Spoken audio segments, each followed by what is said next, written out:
ഷെബിയുടെ life തുടങ്ങുന്ന ഒരുപാട് കാലമായിട്ട് വളരെ വ്യക്തിപരമായിട്ട് അറിയുന്ന ഒരാളാണെങ്കിലും എനിക്ക് തോന്നുന്നൊരു ഒരു പാഷനേറ്റ് ആയിട്ടുള്ള ഒരാളായിട്ടാണ് ഷെബീബിനെ എനിക്ക് പണ്ട് മുതലേ, കാരണം ഒരു വിഷയത്തിൽ കൃത്യമായി ഫോക്കസ് ചെയ്ത് അതിലൂടെ മുന്നോട്ട് പോവുകയും അത് ഒരു കൃത്യമായൊരു മേഖലയായിട്ട് ചൂസ് ചെയ്ത് ദ മാർക്കറ്റർ എന്നുള്ള ടാഗ് ലൈനൊക്കെ സ്വീകരിച്ച് മുന്നോട്ട് പോകുന്നത്, അത് ആ ഒരു മേഖല എനിക്ക് തോന്നുന്നു ഷെബി കുറച്ച് കാലം അത് പ്രൂവ് ചെയ്തതിന് ശേഷമാണ് എനിക്ക് തോന്നുന്നുണ്ട്. തുടക്കത്തിൽ തന്നെ ഒരു മാർക്കറ്റർ എന്നുള്ളതൊന്നും സ്വീകരിക്കാതെ കുറച്ച് സംഭവങ്ങളൊക്കെ മാർക്കറ്റ് ചെയ്ത് കാണിച്ചു കൊടുത്തിട്ട് മാർക്കറ്റർ എന്നുള്ള രീതിയിൽ വന്നു.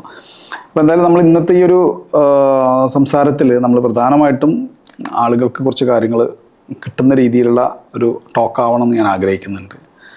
പ്രത്യേകിച്ച് മാർക്കറ്റിംഗ് മേഖലയിൽ കുറേ കാലത്തെ, കാരണം ഷെബീബ് ഈ ഒരു രംഗത്തേക്ക് എൻട്രി വന്നതിന് ശേഷം ആ ഒരു കാലഘട്ടത്തിനിടയിൽ ഒരുപാട് മാറ്റങ്ങൾ ഈ രംഗത്ത് വന്നിട്ടുണ്ട്. പ്രത്യേകിച്ച് ഈ രംഗത്ത് ടെക്നോളജിയുടെ ഒരു കടന്നുകയറ്റം വന്നിട്ടുണ്ട്.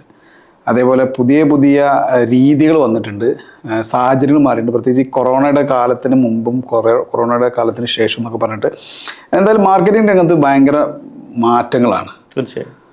അപ്പോൾ എങ്ങനെയാണ് ഈ ഒരു മേഖലയിലേക്ക് ദ മാർക്കറ്റർ എന്നുള്ള രീതിയിൽ പൊസിഷൻ ചെയ്ത് മുന്നോട്ട് പോകാൻ ഇടയാക്കിയ ആ സാഹചര്യങ്ങളും അതിൻ്റെ തുടക്കവും അതിനെ ഏതൊക്കെ രീതിയിലാണ് അതിലേക്ക് എത്തിപ്പെട്ടത് എങ്ങനെയാണ്?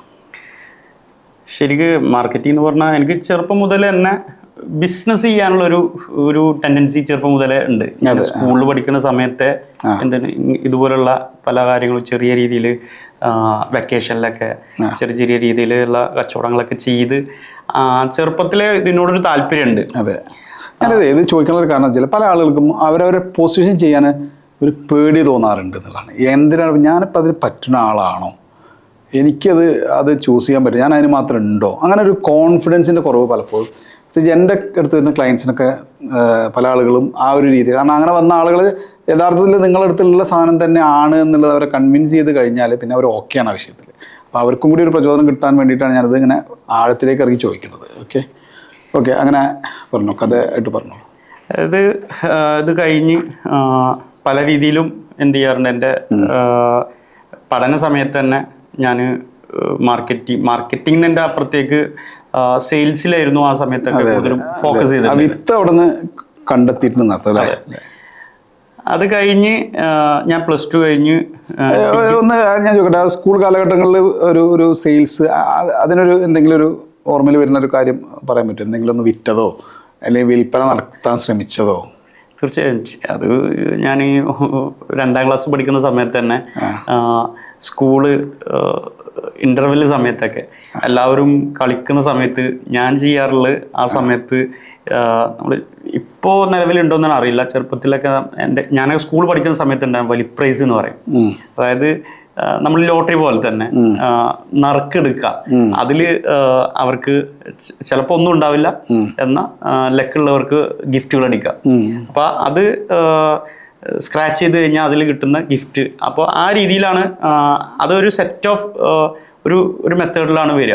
അപ്പം അത് നമ്മൾ സെറ്റ് ചെയ്യുന്നതോട് കൂടിയിട്ട് നമുക്ക് അറൗണ്ട് ഒരു 50 രൂപയൊക്കെയാണ് പ്രോഫിറ്റ് വരിക. അപ്പൊ അത് ആ ഒരു സമയത്ത് ചെറുപ്പത്തിൽ 2ാം ക്ലാസ് പഠിക്കുന്ന സമയത്ത് തന്നെ 50 രൂപയ്ക്ക് ഉണ്ടാക്കുമോ? ആ സമയത്ത് തന്നെ. പക്ഷെ ഒറ്റ ദിവസം കൊണ്ടൊന്നല്ല അത് വരിക. ഇതിപ്പോ ഒരു സെറ്റ് നമ്മൾ വാങ്ങിക്കഴിഞ്ഞാൽ ചിലപ്പോൾ ഒരു 1 വീക്കോ 2 വീക്കൊക്കെ സമയമെടുക്കും. ഇത് കടയിൽ നിന്ന് വാങ്ങുന്ന സാധനമാണോ? അതൊരു സെറ്റായിട്ട് തന്നെ അവിടെ നിന്ന് കിട്ടുന്നതാണ്. നമ്മളിവിടെ കൂടുന്ന കുട്ടികൾക്ക് ഇതൊരു രസമായിരിക്കും.